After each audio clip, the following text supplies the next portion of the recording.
السلام علیکم ناظرین، میں ہوں ارتقا اور میں حاضر ہوں حضرت داؤد علیہ السلام کے واقعہ کے ساتھ۔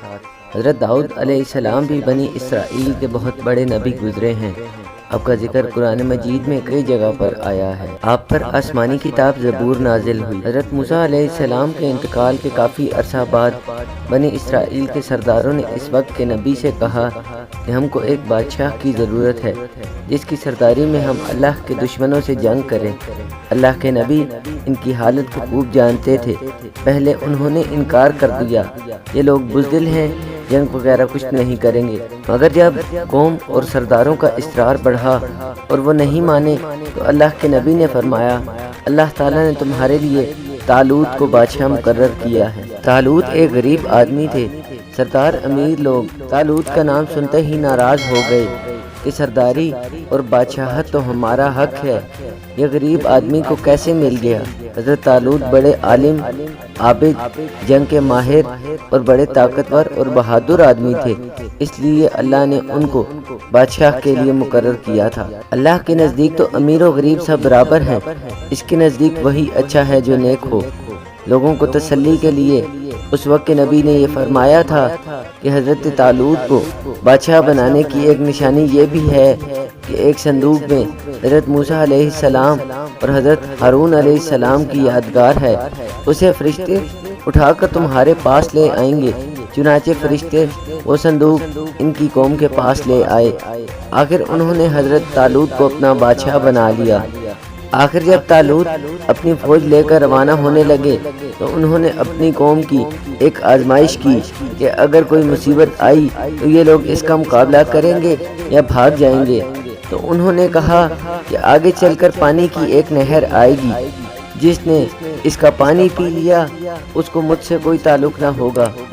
میرا آدمی وہ ہے جو اس میں سے پانی نہ پیے، زیادہ سے زیادہ ایک چلو پینے کی اجازت ہے۔ مگر جب نہر پر پہنچے تو چند لوگوں کے سوا سب نے خوب پانی پیا۔ جب نہر کے پار اتر گئے تو کہنے لگے، ہم اپنے دشمن جالوت سے لڑنے کی طاقت نہیں رکھتے۔ مگر ان میں وہ لوگ جو ایماندار تھے اور جنہوں نے صرف ایک گھونٹ پانی پیا تھا وہ پکار اٹھے کہ اکثر ایسا ہوتا ہے، اللہ کے حکم سے تھوڑی سی جماعت بڑی جماعت پر غالب آ جاتی ہے۔ اللہ ہمیشہ صبر کرنے والوں کا ساتھ دیتا ہے۔ جب یہ لوگ جالوت کے لشکر کے سامنے آئے تو دعا کی کہ اے ہمارے رب، ہمیں اپنے پاس سے صبر عطا کر کہ ہم مر مٹیں، مگر دشمن سے ڈر کر پیچھے نہ ہٹیں، ہمارے پاؤں جمائے رکھ اور ہمیں فتح دے۔ پھر اللہ کے حکم سے انہوں نے دشمن کو شکست دی۔ حضرت طالوت علیہ السلام کے بعد حضرت داؤد علیہ السلام کو اللہ نے حکومت عطا کی، اور حکومت بھی ایسی عطا کی کہ انسانوں کے ساتھ پہاڑوں اور پرندوں کو بھی ان کا فرما بردار کر دیا۔ ان کو دانائی اور مقدموں کے فیصلے کرنے کی لیاقت بخشی، پھر بھی وہ اللہ کی عبادت میں ہر وقت لگے رہتے۔ اللہ نے ان کو حکم دیا تھا کہ پوری زرہیں بنائیں، کڑیوں کے جوڑنے میں مناسب انداز کا خیال رکھیں اور اپنی زندگی نیک کاموں میں خرچ کریں۔ ایک دفعہ اللہ تعالیٰ نے ان کا امتحان لیا، اس طرح کہ دو آدمی دیوار پھاند کر ان کے مکان میں گھس آئے جس میں وہ عبادت کرتے تھے۔ آپ نے انہیں دیکھا تو گھبرا گئے۔ انہوں نے کہا، آپ گھبرائیں نہیں، ہم اپنا جھگڑا لے کر آئے ہیں۔ میرے اس بھائی کے پاس 99 دمبیاں ہیں اور میرے پاس صرف ایک ہے، اب یہ ایک دمبی کو بھی لینا چاہتا ہے، آپ انصاف کے ساتھ فیصلہ کریں۔ آپ نے فرمایا کہ جو تم سے دمبی مانگ رہا ہے اس میں یہ زیادتی پر ہے، اور اکثر شریک ایک دوسرے پر زیادتی کرتے ہیں، البتہ جو لوگ اللہ پر ایمان رکھتے ہیں اور نیک کام کرتے ہیں وہ اس زیادتی سے بچ جاتے ہیں، مگر ایسے شریک بہت کم ہوتے ہیں۔ جب یہ لوگ چلے گئے تو آپ کو خیال گزرا کہ اللہ نے یہ میرا امتحان لیا ہے۔ انہوں نے توبہ کی، سجدے میں گر پڑے اور اللہ کی طرف توجہ کی۔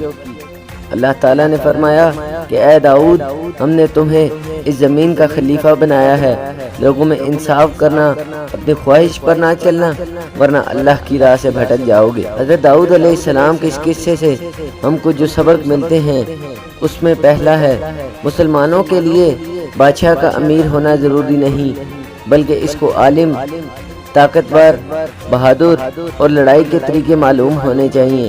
جیسے حضرت طالوت علیہ السلام گو کے غریب آدمی تھے، مگر یہ سب خوبیاں ان میں موجود تھیں۔ اللہ تعالیٰ نے ان کو بادشاہ بنایا۔ نمبر 2، دشمن سے لڑائی جیتنے کے لیے یہ ضروری نہیں کہ تعداد زیادہ ہو، مگر ضروری یہ ہے کہ ہمارا اللہ پر کامل یقین ہو کہ وہ ہماری مدد کرے گا، ہم موت سے نہ ڈریں اور اپنے امیر کی اطاعت کریں۔ اور آخری یہ کہ ہمارے پاس کتنی ہی دولت آ جائے، یہاں تک کہ چرند پرند پہاڑ لوہا سب ہمارے تابع ہو جائیں، مگر ہمیں اللہ کو نہیں بھولنا چاہیے، دل کی خواہش پر نہ چلنا چاہیے، سب کے ساتھ انصاف کرنا چاہیے۔ تو میں امید کرتا ہوں تاریخ کا یہ واقعہ آپ کو ضرور پسند آیا ہوگا۔ ایسے بہت سے واقعات کے لیے میرے چینل کو سبسکرائب کر لیں اور بیل کے آئیکن کو دبا لیں۔ جلد ملوں گا ایک نئی ویڈیو کے ساتھ۔ اپنا اور اپنے گھر والوں کا خیال رکھیے گا۔ اللہ حافظ۔